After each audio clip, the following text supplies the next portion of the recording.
Hello, welcome to Story Time. I'm Miss April, and today we are going to be practicing some American Sign Language signs for articles of clothing. Now, we all know, unless you're special, that getting a small child dressed is a challenge. So maybe these signs can help make it more fun for you and your little one. Now, remember, these signs that we're doing are signs from a real language that people use, often people who are deaf, that is, people who can't hear, they use it to communicate. So instead of making words with their mouths, they use their hands and their faces and their body language to communicate, to say these words.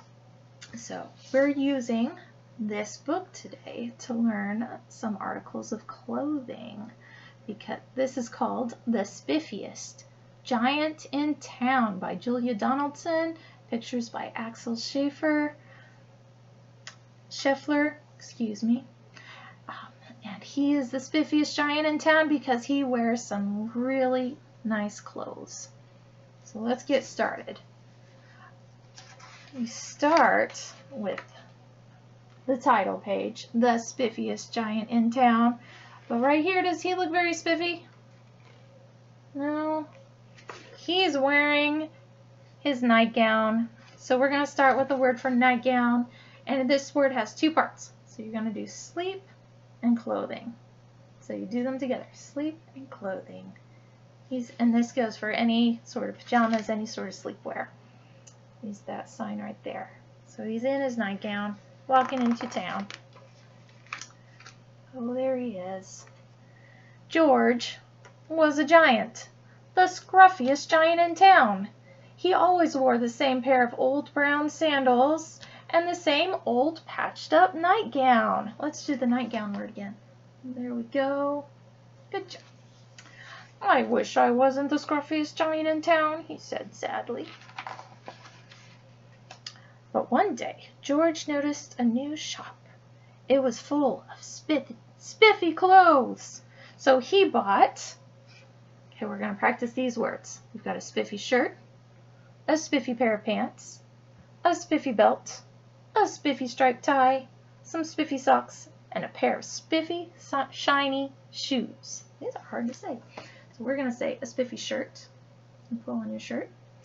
A spiffy pair of pants. So you're going to pull up your pants. Okay, you hold on to them with two fingers and pull them up. And a spiffy belt. So you start with your fingers, two fingers back here, and you fasten that belt.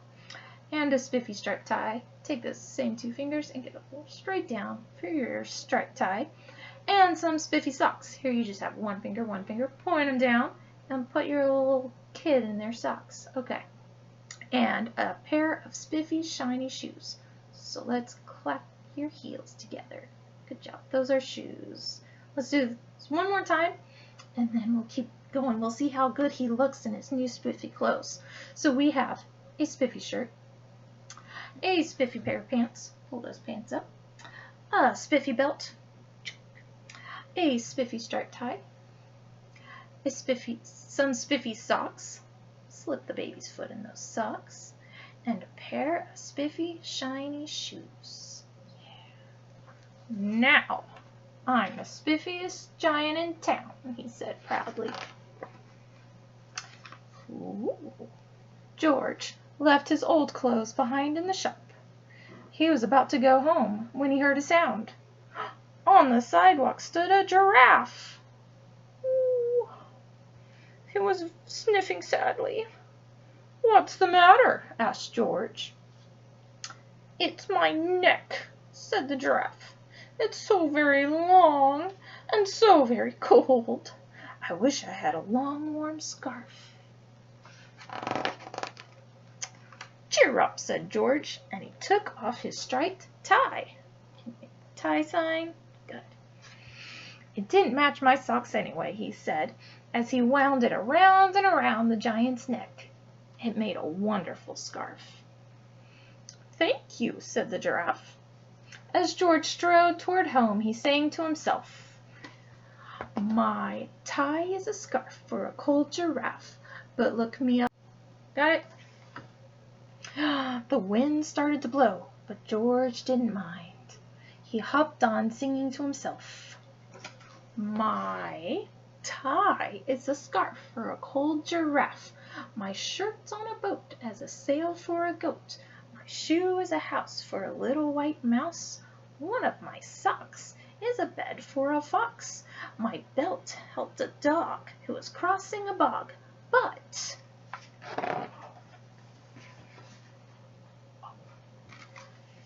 my pants are falling down. I'm the coldest giant in town. Suddenly George felt sad and shivery and not at all spiffy. He stood on one foot and thought, I'll have to go back to the shop and buy some more clothes, he decided. He turned around and hopped all the way back to the shop.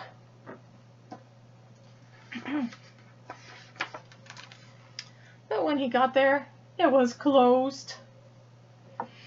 Oh no, said George. He sank down onto the sidewalk and a tear ran down his nose.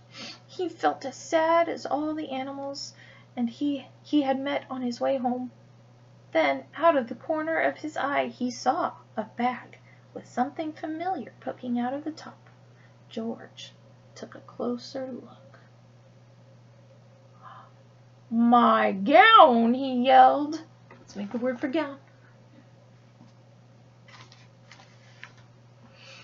My dear old gown and sandals. George put them on. They felt wonderfully comfortable. I'm the coziest giant in town, he cried, and he danced back home along the road. Outside of his front door stood all the animals he had helped. They were carrying an enormous present. Come on, George, they said, open it. George untied the ribbon. Inside was a beautiful gold paper crown. So let's make the word for crown. Okay, make a nice little crown on your head. That's a freebie. George put the crown on his... Oh, look inside the card, George, said the animals. George put the crown on his head and opened the card. Inside it said... Are you ready to sign? It says, you gave your scarf to a cold giraffe. Your shirt's on a boat as a sail for a goat. Your shoe is a house for a little white mouse. One of your socks is a bed for a fox. Your belt helped a dog crossing a bog. So here is a very fine crown to go with the sandals and gown of the kindest giant in town.